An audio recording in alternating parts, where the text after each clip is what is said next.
पाकिस्तान में मुकामी लोगों ने इन्हें पकड़ा, पुलिस के हवाले किया और जेल की दीवारों के अंदर वक्त सुस्त हो गया। 15 महीने बाद पहली बार जोगिंदर को घर फोन करने की इजाजत मिली। इसी कॉल पर मालूम हुआ कि वालिद इस दुनिया में नहीं रहे। 2.5 साल बाद वो तीनों अपने मुल्क वापस लौटे।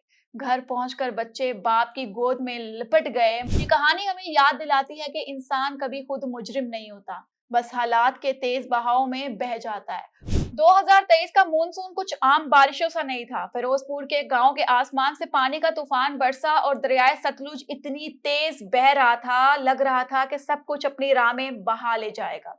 गांव के 3 किसान जोगिंदर, गरमेज और झंदर अपने ट्रैक्टर को बचाने निकले। वो जानते थे कि ये सिर्फ ट्रैक्टर नहीं है, ये सिर्फ मशीन नहीं है, बल्कि घर की रोजी रोटी और इज्जत है। मगर पानी के बहाव ने सब कुछ पलट के रख दिया। ट्रैक्टर फिसला, जमीन खिसकी और चंद लम्हों में वो तीनों खुद को पाकिस्तान के हदूद में पाए, बगैर जाने बगैर सोचे, बस वक्त के रहमो करम पर। गांव में खबर ना थी, अहले खाना 25 दिन तक बेखबरी में जीते रहे। बच्चों की फीसें रुक गई, खेतों की फसल जाया हो गई और वालदैन हर रात दुआ में आंसू बहा रहे थे। हर दरवाजे की खड़खड़ाहट पर दिल धड़क रहा था, हर आहट पर उम्मीद टूट रही थी। पाकिस्तान में मुकामी लोगों ने इन्हें पकड़ा, पुलिस के हवाले किया और जेल की दीवारों के अंदर वक्त सुस्त हो गया।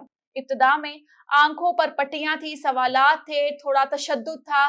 फिर जब यकीन हो गया कि ये सब कुछ हादसाती था, मगर आजादी अभी बहुत दूर थी। 15 महीने बाद पहली बार जोगिंदर को घर फोन करने की इजाजत मिली। इसी कॉल पर मालूम हुआ कि वालिद इस दुनिया में नहीं रहे। जिंदगी के सब रंग एक लम्हे में धुंधले हो गए। गम इतना भारी था कि लफ्जों में बयान ही नहीं हो सका। इधर गांव में जिंदगी थमी हुई थी, खेत का कुछ हिस्सा पानी में बह गया था, गंदुम की फसल जाया हो रही थी मजीद, और बच्चों की तालीम मुतासिर हो चुकी थी।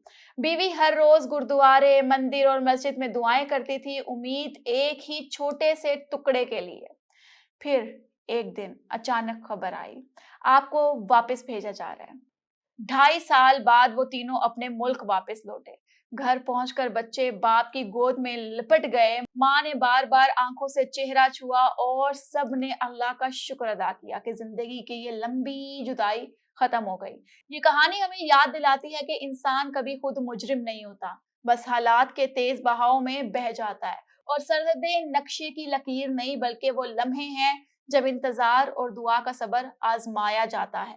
ये कहानी एक रियल बेस्ड स्टोरी है। आपके पास भी कुछ ऐसे वाकयात हों या आपके इर्द गिर्द कुछ ऐसी कहानी हो जो आप चाहते हैं कि सोशल मीडिया पर शेयर की जाए, उसका जिक्र किया जाए, तो आप हमारे साथ जरूर शेयर कीजिएगा। हमारे इनबॉक्स में आप शेयर कर सकते हैं और अपनी कीमती राय से लाजमी आगाह करें कमेंट सेक्शन के अंदर।